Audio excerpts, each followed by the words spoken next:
Ќе ја прифатиме и ќе ја разгледаме вашата представка, ама обвинителството веќе е при крај со истрагата за конфискацијата на Трансмет.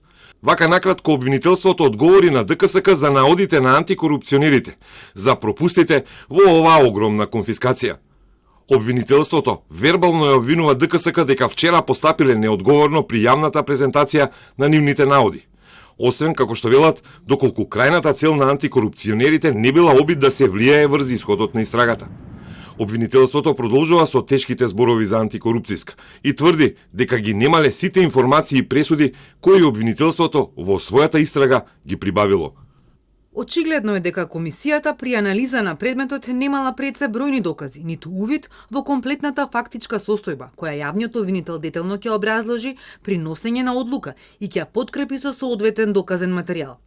Заклучоците на комисијата во поглед на имотот на Трансмет воопшто ги немаат предвид ниту веќе правосилните одлуки на апелациониот суд, со кои спогодбите за префрлање на имотот од Трансмет на Пуцко Петрол се огласени за ништовни и правно неважечки, онака како што е предвидено во членот 202 од Законот за кривична постапка и со кој имотот на Сеат Кочан е трајно впишан во сопственост на државата. Откако вчера антикорупцијска соопшти дека постојат сомневања, дека при истрагата Труст во СЕО протекувале информации кои завршувале кај обвинетите и нивните адвокати, ДКСК побара постапка во Советот за јавни обвинители за обвинителите од СЕО кои што го работеле случајот и дозволиле Сеат Кочан од Трансмет со криминално стекнат имот да даде гаранција за да не добие затворски притвор по бегството. Од обвинителството тврда дека ги провериле обвинителите Арта Најро и Гаврил Бубевски и биле чисти.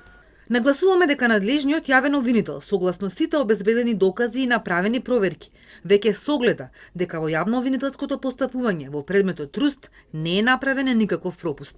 Од обвинителството вела дека ДКСК постапувала надвор од ингеренциите, прикажувајќи шеми на фирми, а со својот настап веќе наштетуваат на угледот на обвинителството, поради што ги замрзнуваат активностите по меморандумот за соработка меѓу двете институции. Ваква остра реакција поради рушење на углед на обвинителството немаше кога минатата недела виш јавен обвинител поднесе кривична пријава против двајца виши обвинители. Конфискацијата за Трансмет е пресудена 2018, станала правосилна 2019, а досега не е реализирана. Имотот, особено движниот, е разграбан и никој не знае кој прави профит со него.